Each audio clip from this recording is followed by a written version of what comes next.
Definition of geography, इस पर आज हम डिस्कस करेंगे। इसके पहले हमने 2 पार्ट डेफिनेशन ऑफ ज्योग्राफी के पहले समझे हैं और उसके अंतर्गत जो प्रमुख विद्वान जिन्होंने भूगोल को परिभाषित किया उसके बारे में हमने अध्ययन किया था।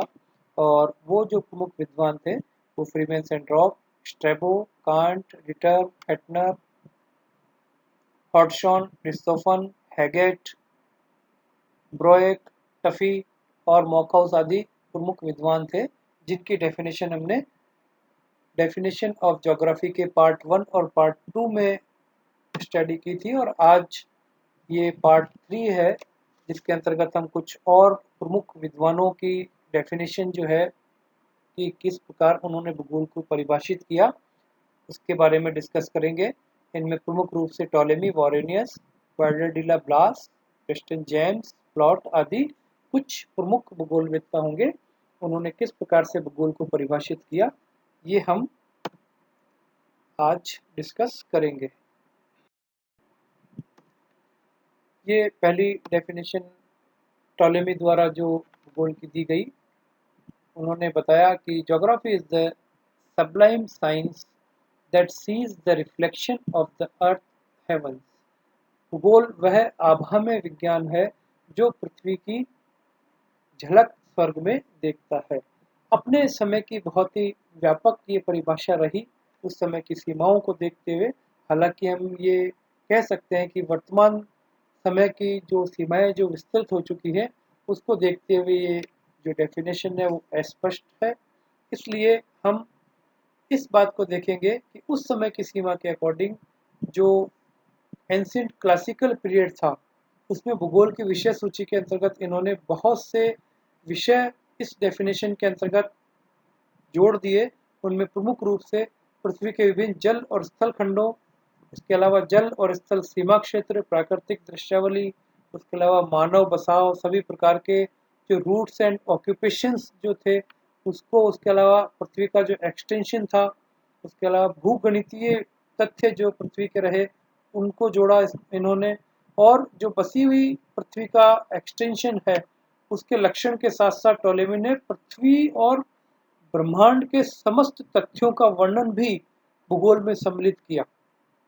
इसमें प्रादेशिक लक्षणों का वर्णन भी मिलता है। तो इसमें इतना विस्तृत इन्होंने भूगोल को अपनी सीमाओं के बाहर जाके अपनी सीमाओं से बहुत ज़्यादा जो उस समय थी भूगोल की उसके अंतर्गत उन्होंने भूगोल में विषय सम्मिलित किए। तो ये बहुत ही महत्वपूर्ण विद्वान रहे हैं रोमन काल के। इन्हें क्लाडियस टॉलेमस भी कहा जाता है, या बेसिक इनका नाम है, टॉलेमी के नाम से ये प्रसिद्ध हुए। तो ये डेफिनेशन जो है इन्होंने भूगोल की दी। इसके बाद हम वॉरेनियस के बारे में डिस्कस करेंगे कि उन्होंने किस प्रकार से भूगोल को परिभाषित किया। 17वीं शताब्दी के ये भूगोलवेत्ता रहे हैं और इन्होंने महत्वपूर्ण उपलब्धियां प्राप्त की भूगोल के क्षेत्र में। और विषय सूची में तथ्यात्मक विकास हेतु जो ये सफल इन्होंने काफ़ी प्रयास किया। इनकी दृष्टि में जो भूगोल की डेफिनेशन है वो आपके स्क्रीन पर है। भूगोल पृथ्वी की सतह है, या भूगोल पृथ्वी की सतह को केंद्र का अध्ययन का केंद्र मानता है और उसे समझाना, मतलब पृथ्वी की जो सतह है उसको अध्ययन का केंद्र माना है वॉरेनियस ने। और उसके पश्चात उन्होंने उसको एक्सप्लेन करने का प्रयास किया।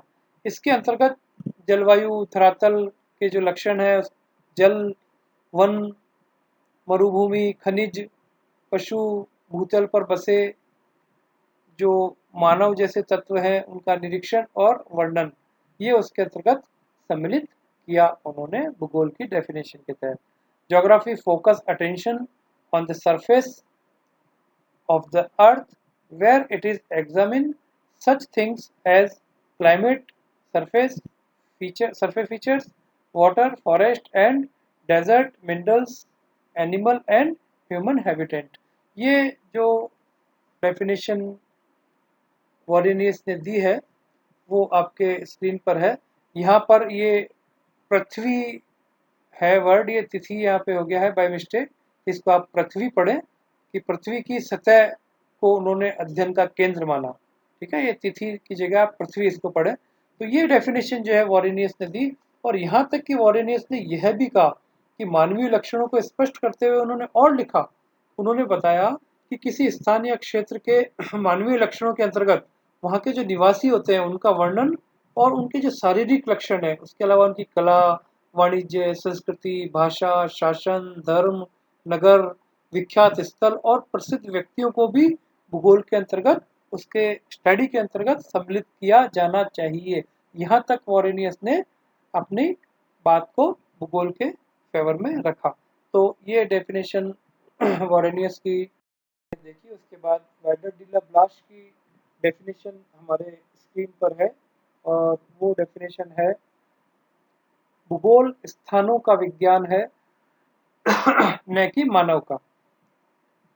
ऐतिहासिक घटना के प्रति किसी विज्ञान की रुचि वहीं तक है जहां तक इसका संबंध किसी देश में घटित घटना से होता है।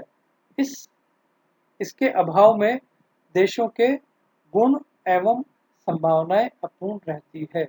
ये डेफिनेशन वाइडर डिला ब्लाश ने दी, और उसके पश्चात क्रिश्चियन जेम्स की डेफिनेशन जो है वो हम यहाँ पे डिस्कस करेंगे।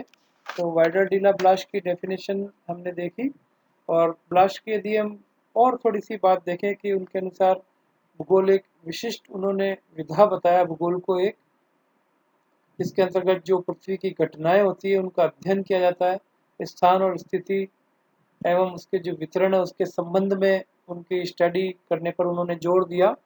और भूगोल के जो अध्ययन क्षेत्र को दोहरा तथ्य पृथ्वी एवं मानव दोनों सम्मिलित किए उन्होंने, और उन्होंने भौगोलिक अध्ययन में 6 संकल्पनाओं को आधारभूत माना। हम जब संकल्पनाओं का चैप्टर पढ़ेंगे तो उसके अंतर्गत इनको और डिटेल में देख लेंगे। तो अब हमारे सामने जो नेक्स्ट डेफिनेशन है वो क्रिश्चियन जेम्स की डेफिनेशन है, और उन्होंने जो डेफिनेशन दी वो आपकी स्क्रीन पर है।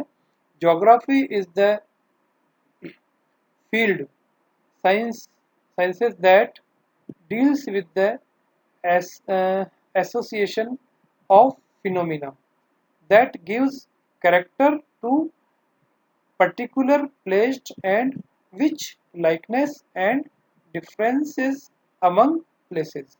तो ये डेफिनेशन जो है जेम्स ने हमारे सामने प्रस्तुत की, और इसको मैं हिंदी में एक बार आपको बता देता हूँ कि इसकी डेफिनेशन क्या है। भूगोल विधा अध्ययन का वह क्षेत्र है जिसमें स्थान विशेष को लक्षण प्रदान करने वाली घटनाओं के समूह का वर्णन किया जाता है।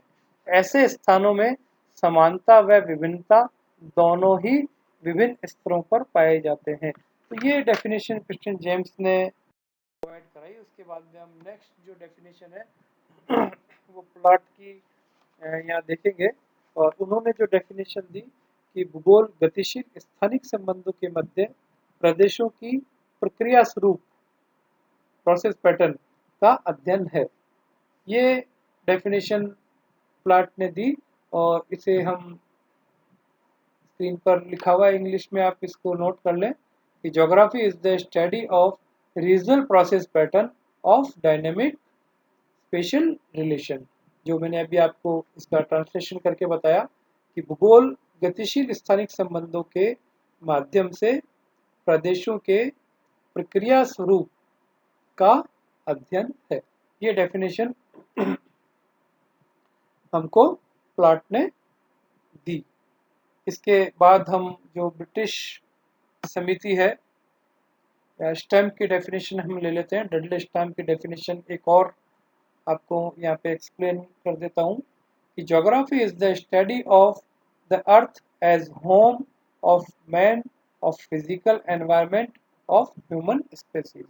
ये डेफिनेशन डडले स्टैम्प ने दी कि पृथ्वी मतलब भूगोल पृथ्वी को मानव का ग्रह मानकर उसके भौतिक परिवेश और मानवीय प्रजाति का अध्ययन की विधा है। कि भूगोल जो है वो पृथ्वी को मानव का ग्रह मानकर और वहाँ के जो भौतिक परिवेश और जो वहाँ की ह्यूमन स्पेसीज है उनके अध्ययन करने की एक मेथड है, एक विधा है। तो ये डेफिनेशन जो है डडले स्टैम्प ने हमें दी, जो हमें बात है। और उसके पश्चात एक और डेफिनेशन आपके स्क्रीन पर है कि ब्रिटिश जोग्राफर्स की जो कमेटी थी उन्होंने जो डेफिनेशन भूगोल की दी वो आपके सामने स्क्रीन पर है, और वो डेफिनेशन मैं आपको बता देता हूँ। Geography is the sciences geography is the science that describes the earth's surface in particular reference to the differentiation and relationship of area। कि ज्योग्राफी है वो एक साइंस है जो डेस्क्राइब करती है अर्थ सरफेस के अंदर पर्टिकुलर रेफरेंस टू अलग अलग, मतलब अलग अलग डिफरेंटेशन जो है, अलग अलग क्षेत्र जो है उसके अंदर क्या पर्टिकुलर चीज़ें वहाँ की प्राकृतिक पर्यावरण के साथ होके और डेवलप हुई है और उनका उस क्षेत्र विशेष से क्या रिलेशनशिप है। ये जो एक्सप्लेनेशन है ये पूरा जो इसकी डेफिनेशन के रूप में हम सम्मिलित कर सकते हैं। तो ब्रिटिश ज्योग्राफर कमेटी की ओर से ये डेफिनेशन सामने है। तो ये डेफिनेशंस जो है कुछ हमने देखी।